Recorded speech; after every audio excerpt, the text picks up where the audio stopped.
Most people never achieve their goals because most people suffer from possibility blindness. They look around trying to think about the things that they don't have. Robert Roots, a young man who wrote a book about success principles of the Three Little Pigs, he said, it's not what you don't have, it's what you think you need that keeps you from being successful or happy in life. It's not what you don't have. See, I was focused on what I didn't have. Don't have a college degree, don't have any credentials, never worked for a major corporation. I was focused on the negative things. It said negative things are the things that you see when you're not focused on your goal. What do you come with? What is it? A friend of mine, Dexter Yeager, said when the dream is big enough, the odds don't matter. I'm reminded of a great man when I was reading Time magazine talking about some of the great minds of the last century. They didn't mention his name, Dr. Howard Thurman, one of the mentors of Dr. Martin Luther King Jr., and also an advisor to Mahatma Gandhi and Albert Schweitzer. And he said, the ideal situation for a man or woman to die is to have family members standing around their bed praying with them as they cross over.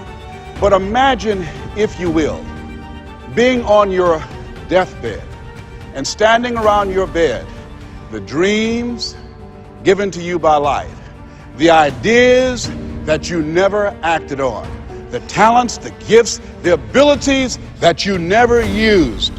And there they are, standing around your bed, looking at you with large, angry eyes, saying, we came to you, and only you could have given us life. And now we must die with you forever.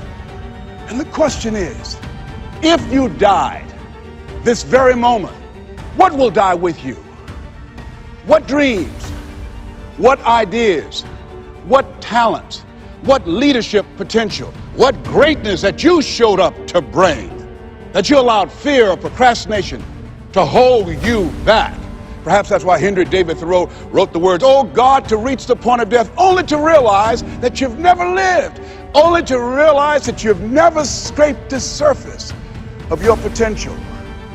When you don't have a true appreciation and acceptance for who you are, and you allow yourself to be immobilized by fear, what happens in the process is that you begin to abuse yourself.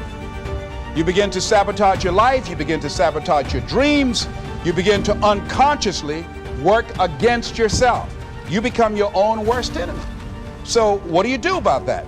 Well, you begin to realize that your dream and your gifts have so much meaning and so much value for you till your hunger for them will begin to push you past the fear. Your hunger to have them will give you a special drive. As you work on yourself, as you begin to acknowledge your true identity, the true power that you have, the true capacity you have to bring about change, the miracle working power that you have within yourself to do the things that you want to do. When you take them on, I'm reminded of a man who, this gentleman was doing a special study of a special tribe in Africa, headhunters. And he had difficulty in developing a relationship with these tribesmen because of the fact that he had fear. He had fear they would take his head. So he worked there for a long time with no effort, no progress in developing a relationship and rapport and being able to achieve a level of trust. So finally one night while he was in bed, he was thinking about it. He said, what is it that you came here to do? What is your life work as a missionary? He said, I wanted to study these tribesmen.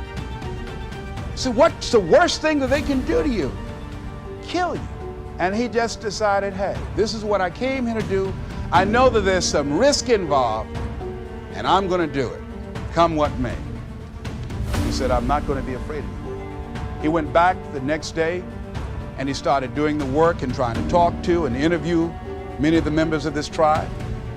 And they began to respond to him. They threw out the welcome mat to him. And years later, when people came to see what his progress was, they asked him, how were you able to do this? How did you convert the relationship from being hostile to that of being positive? And he said something I think has value for all of us. He said, when life can no longer threaten you with death, he said, what else is there?